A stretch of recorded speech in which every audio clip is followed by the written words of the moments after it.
The cabin only had one real bed. That was the first problem. The second was Nora. The third was that she looked at that bed, looked at me, and said, "We are not 16 anymore, so please don't make this weird." Which naturally made it weird immediately. 3 hours earlier, I had still believed I was spending the weekend alone. My sister Claire had rented a small mountain cabin outside Aspen for a pre-wedding planning trip. Flowers, seating charts, too many opinions, all the things people call joyful when they're not the ones carrying folding chairs in freezing weather. I only came because Claire texted me, "If you love me at all, bring the extra lanterns and stop Dad from trying to build a fire with printed directions." So I drove up Friday afternoon in a snowstorm with lanterns in the trunk, coffee in the cup holder, and absolutely no reason to expect Nora Whitmore to be standing on the porch when I got there. I hadn't seen her in 7 months, not properly. Not beyond one accidental glimpse across a farmer's market in October, where she pretended not to notice me, and I pretended not to care. That's the kind of thing people do when they're hurt and stupid and still not over it. Her name was Nora, and for most of my adult life, she had been the first person I called when anything happened. Good things, bad things, flat tire things, existential at 2 in the morning things. We met freshman year of college because she stole my fries. Not one fry, a whole handful. I was sitting outside the student union, trying to eat in peace when she dropped into the chair across from me, took my food like we'd known each other for years, and said, "You looked like someone who needed company." "That's not a legal defense," I told her. "It's not theft if you were emotionally available," she said. That was Nora. Funny in a way that always sounded casual even when it hit perfectly. Pretty in a way that annoyed me because she never seemed aware of it. The kind of person who could walk into any room and make it feel warmer without trying. After that, she became my person so slowly, I never noticed the exact moment it happened. Coffee runs, long drives, bad movies, better conversations. She knew how I took my coffee, how I folded my sleeves when I was stressed, how quiet I got when I was angry. I knew when she was lying by the way she said obviously, and when she was sad by the way she cleaned things that didn't need cleaning. People made comments. They always do. My sister once watched us arguing over a playlist in my kitchen and said, "You two are either soulmates or a public safety issue." Nora laughed. I did too. Then we kept doing what we always did, staying close enough to matter, never honest enough to risk it. The end came fast. Too fast. Nora got an offer from a design firm in London. I found out from someone else at a goodbye drinks thing I hadn't even known was a goodbye drinks thing. I remember looking at her across that bar and thinking, "You were really going to leave without telling me yourself?" She followed me outside, tried to explain. I didn't let her. I said something about how people only hide things when they already know they're doing damage. She said, "That's not fair." I said, "No. What's not fair is making me feel stupid for thinking I mattered enough to hear it first." She looked like I had slapped her. Then she said very quietly, "You do matter first. That's why I couldn't say it." I should have stopped there. I should have asked what that meant. Instead, I was angry and proud and already hurt, which is a terrible combination in a man with a functioning mouth. So I told her to have a nice life in London. She never went. I found that out weeks later. By then, we had already broken something neither of us knew how to fix. So, when I stepped out of the snow and saw her on my sister's porch in a dark green sweater, hands tucked into her sleeves against the cold, my whole body reacted before my brain did. Nora looked just as startled, then guarded, then annoyed, which was more familiar. You didn't tell me he was coming," she said over her shoulder into the cabin. Claire appeared in the doorway behind her with the face of a woman who knew she had created a disaster and had chosen not to care. "I invited both of you," my sister said, "because unlike the two of you, I'm tired of committing to the bit." "The bit?" I repeated. "Pretending you're strangers," Claire said. "Come inside. Dad already burned one dish towel." That was how the weekend started. Badly. The cabin was warm, overfull, and half organized in that family trip way where everyone had brought too much luggage and not enough patience. My parents had the downstairs room, Claire and her fiancé had the loft. The guest room upstairs had a burst pipe that morning, which left exactly one usable sleeping space. One bed. In the little den off the main hall. I laughed when Claire told me. Nora didn't. Claire just crossed her arms and said, "You are both in your 30s. Act accordingly." That would have been easier if Nora and I knew how to be in the same room without every old wound showing up 5 seconds early. We spent dinner talking around each other. My mother asked Nora about work. Nora answered politely. My father asked if I was still considering selling my truck. I said no.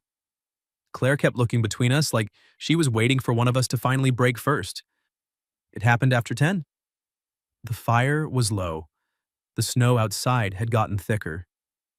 Everyone else drifted off one by one until only Nora and I were left in the den with one lamp on and a bed too narrow to ignore. She took the left side without discussing it. I took the right. And there was a full 18 inches of mattress between us, and still somehow not enough air in the room. "Relax," she said into the dark. "I'm not going to lunge at you." "That is not what I'm worried about." She gave a small, humorless laugh. "Good. It would be embarrassing for both of us." Silence after that. The cabin creaked softly in the cold. Snow tapped against the window. I could hear her breathing, too careful to be asleep. Then, after what felt like a very long time, the mattress shifted. Not much. Just enough to tell me she had turned toward me. Her voice came out low. Smaller than I remembered. More tired. "Owen." I kept staring at the ceiling. "Yeah." There was a pause. Then she asked the one question I had apparently been dragging around for 7 months without naming. "So," she whispered, "you forgive me?" I laughed once. Not because it was funny. Because after 7 months of silence, one ruined friendship, and a bed neither of us wanted to be sharing, that was somehow still the first thing she asked. Nora must have heard the wrong thing in it because she pulled back immediately. "Wow," she said into the dark. "Okay, that answers that." "It doesn't." "Then maybe use a different sound next time." I turned my head toward her. The room was dim enough that I could only make out the outline of her face, the slope of her shoulder under the blanket, the fact that she was already bracing for me to make this worse. That part got to me, because there had been a time when Nora never braced for me. "No," I said quietly. "It doesn't answer it." She was still for a second. Then she asked, "So what does?" The honest answer would have been, "I don't know yet." But that wasn't the whole truth either.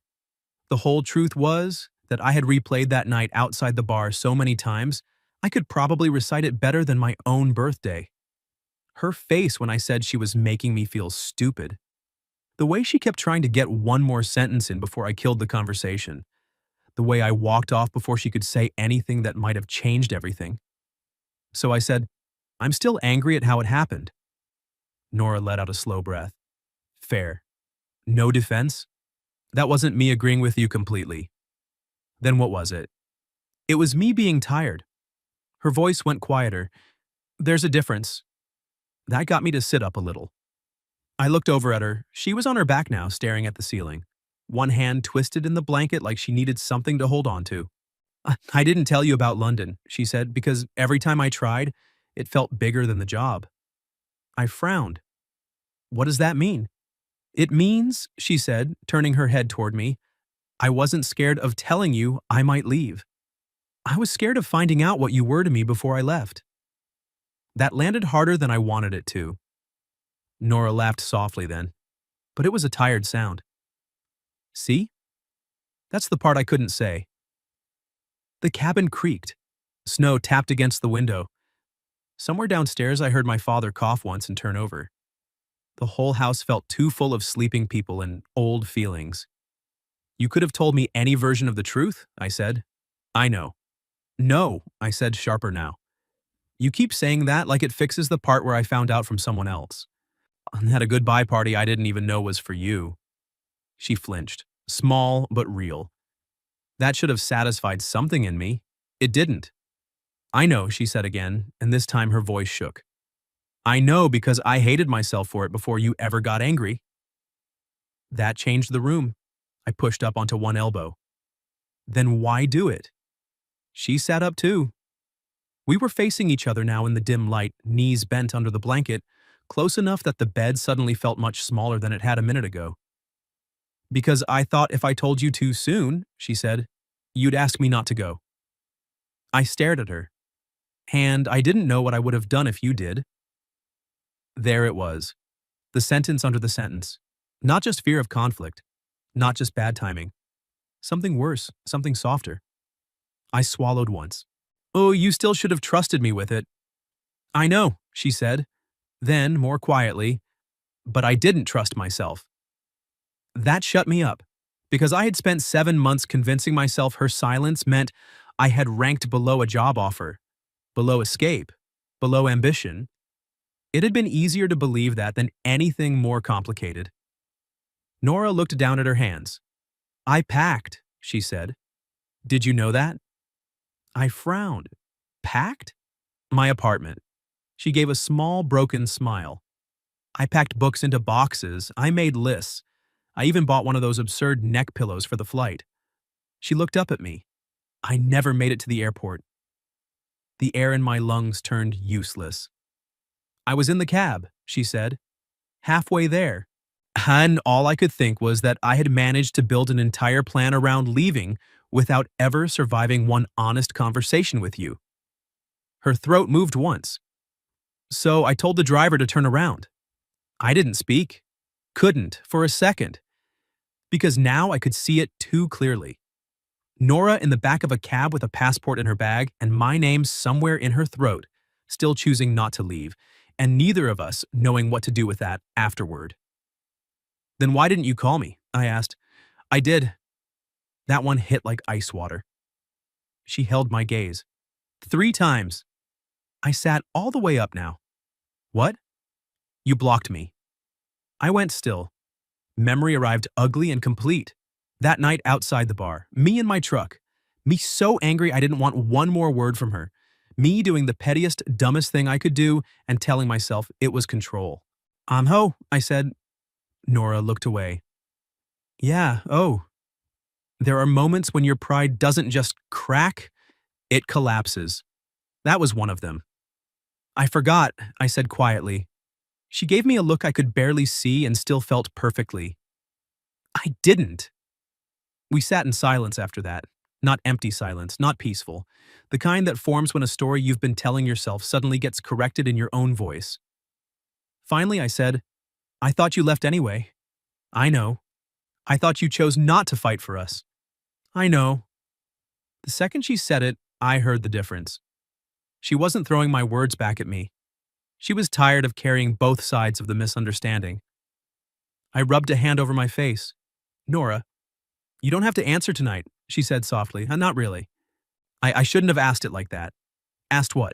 If you forgive me. She looked down at the blanket between us. It sounds simple, it isn't. No, it wasn't. Because forgiveness wasn't the only thing in the room. There was the fact that she never got on the plane. The fact that I had blocked her. The fact that for 7 months I had been furious at a version of the story that wasn't even true. And underneath all of that, something worse. The fact that none of this would have hurt this much if she hadn't mattered more than I'd ever admitted. Nora, I said, and this time my voice came out rough. I don't think this is just about forgiveness. She lifted her eyes to mine. No, she whispered. I looked at her for a long second. Then I said the one thing that made her face change all over again. I think I need to know why you couldn't leave me behind. Nora looked at me like she had been trying not to answer that question for 7 months. Maybe longer. The bed creaked when she shifted, pulling one knee up under the blanket like she needed something to brace against. The lamp in the den was off, but enough light leaked under the door from the hallway that I could see the shine in her eyes. I couldn't leave you behind, she said slowly, because somewhere along the way you stopped feeling like my best friend in the simple way. That landed hard, not because I didn't understand it, because I did, too well. She kept her gaze on mine like she had finally decided she was done saving either of us from the truth. You were the person I wanted to call first, she said. The person I wanted next to me when something good happened. And especially when something bad did. You were the person I measured cities against. A tiny, tired smile. Which is ridiculous, by the way. Cities are bad at being you. I let out one breath that almost sounded like a laugh, Nora noticed. That's the most support I've had all night. I'm trying to recover from finding out I ruined my own life with excellent timing. You really did, she said softly. Fair. I leaned back against the headboard and looked at her. Really looked at her. The woman I'd spent years calling my safest person while somehow pretending that didn't mean anything more dangerous than friendship. And London? I asked. It was real, she said. Good firm. Better pay. The kind of thing you're supposed to want. But, she looked down at her hands. But every version of it felt wrong if it started with losing you like that. There it was again. Not career, not distance, not pride. Me. Something in my chest went tight enough to hurt. You should have told me, I said, quieter now. I know. She lifted her eyes again. And you should have listened. I nodded once. Yeah. The honesty of that made the room gentler somehow, not fixed, just less sharp. Nora's voice dropped. Do you want to know the worst part? Probably not. You should, anyway. That sounds familiar. It should. A real smile flickered and disappeared. Then she said, if you had asked me not to go, I would have stayed. The whole cabin seemed to go still. Not the snow outside, not the old woods settling in the cold. Just the space between us, suddenly too small for a sentence like that. Nora? No. Let me finish. Her fingers twisted into the blanket again. That's what scared me. Not London, not starting over. You. She swallowed once. Because if you had looked at me and said, stay, I would have stayed for all the wrong, honest reasons. I sat there and let that hit me. 7 months of anger, of missing her, of building a story where she had chosen distance over me, and now she was telling me the real fear had been the opposite. I laughed once quietly at myself. She frowned. That better not be a bad sign. It's not. Good. It's me realizing I might actually be the dumbest person in this cabin. That's statistically possible. Your father burned a dish towel tonight. That got me for real. We both laughed then, softly, carefully, like neither of us trusted joy yet, but both needed it anyway. When the sound faded, I said, if I'd known you were still in the city, you didn't call. You blocked me. Strong point. I rubbed a hand over my face. God. Nora's expression softened. Owen. No, don't do that. Do what? Say my name like I'm the one who needs comforting. A pause. Then very quietly, you do. That one nearly undid me. Because she was right. I'd spent months mourning something I thought she'd chosen. She had spent those same months living with the fact that I never gave her away back in. And somehow, even after all that, here we were. In one bed, in my sister's cabin. Talking like the truth had finally gotten tired of waiting. So, what now? I asked. Nora's eyes searched mine. That depends. On what? On whether you're asking as my friend, she said, or as the man who just needed to know why I couldn't leave him behind. No safe answer left. I moved closer, not much. Just enough that the space between us stopped pretending to be neutral. I don't think I know how to ask as just your friend anymore. Her breath caught. Then she said in a voice that felt almost weightless, that is a terrifyingly good answer. I'm late, I have to make up ground. You do. We were very close now. Close enough that if either of us leaned in, this would stop being a conversation and become something else entirely. I wanted that. Clearly, dangerously, finally. Nora looked at my mouth and then back at my eyes. This is still a terrible place to realize all of this. My sister does have bad timing. She has demonic timing. Also true. Another tiny smile. Then her hand moved across the blanket and found mine. Not dramatic, not hesitant. Just Nora choosing me in the smallest possible way first. I curled my fingers around hers. And that was when the floor outside the den creaked. We both went still. A second later, Claire's voice drifted through the door. If either of you is finally fixing your emotional damage in there, my sister said, please keep it down. Some of us have events tomorrow. Nora buried her face in the pillow. I closed my eyes. This family is a curse, she muttered. I laughed into the dark, and with her hand still in mine, her shoulder now warm against mine, and the whole truth of us suddenly sitting between us without any disguises left, I realized sleep was going to be impossible. Not because I was angry anymore, because by morning, something was going to have to change. Morning made everything sharper. The cabin was all pale winter light and cold floorboards, and for one strange second I forgot where I was.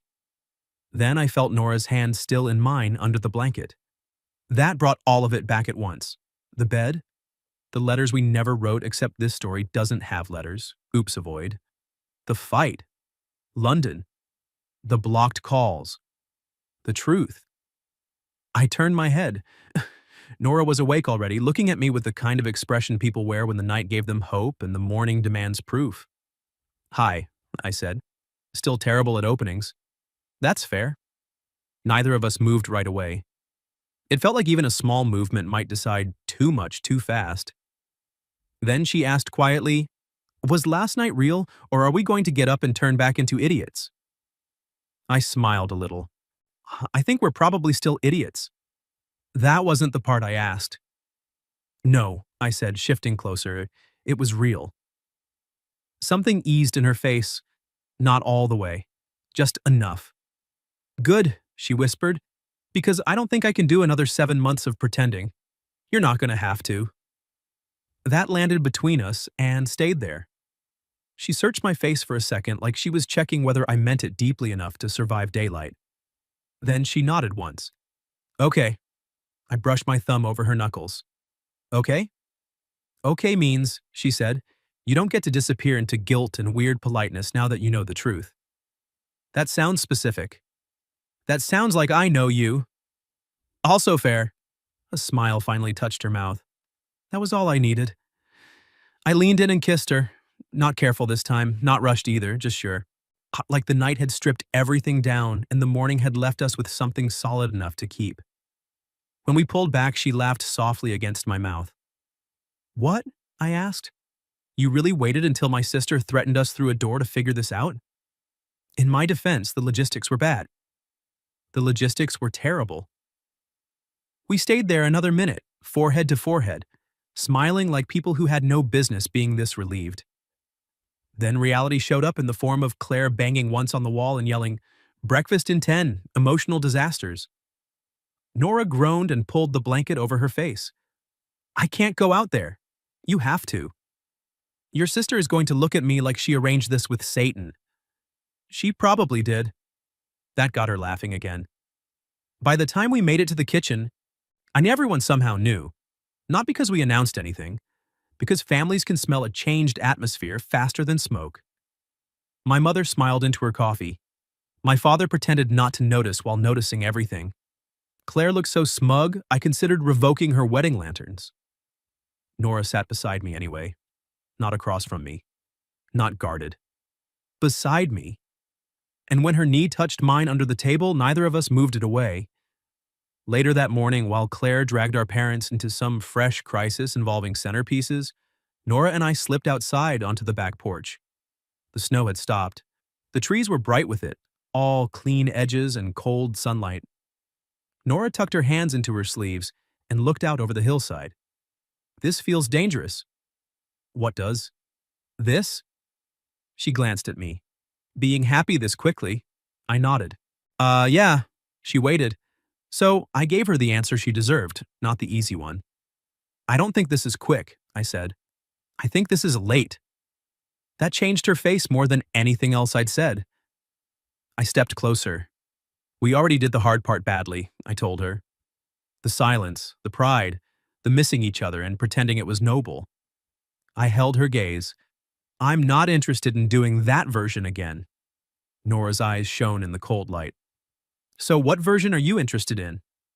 "The one where we tell the truth sooner." I smiled a little. "The one where nobody takes jobs across an ocean without warning." That feels pointed. "It is." She laughed, then shook her head. "Okay. Then I want the version where you don't block me like a dramatic teenager." That also feels pointed. "It is." "Fair enough." I held out my hand. Nora looked at it, then at me. "What's this?" "This," I said, "is me starting over correctly." She slipped her hand into mine at once. A few months later, nothing about us felt fragile the way I'd feared it would. That was the strange, beautiful part. We still argued over playlists. She still stole my fries. I still drove her home when it snowed because she claimed my truck had superior emotional authority. The only difference was that now I got to kiss her in the middle of those ordinary moments, and neither of us had to pretend they meant less than they did. Claire unfortunately took full credit. If you were in my place, what would you have done when your best friend whispered, "So you forgive me?" Tell me in the comments. And if you like this story, don't forget to like the video, subscribe to the channel, and I'll see you in the next one.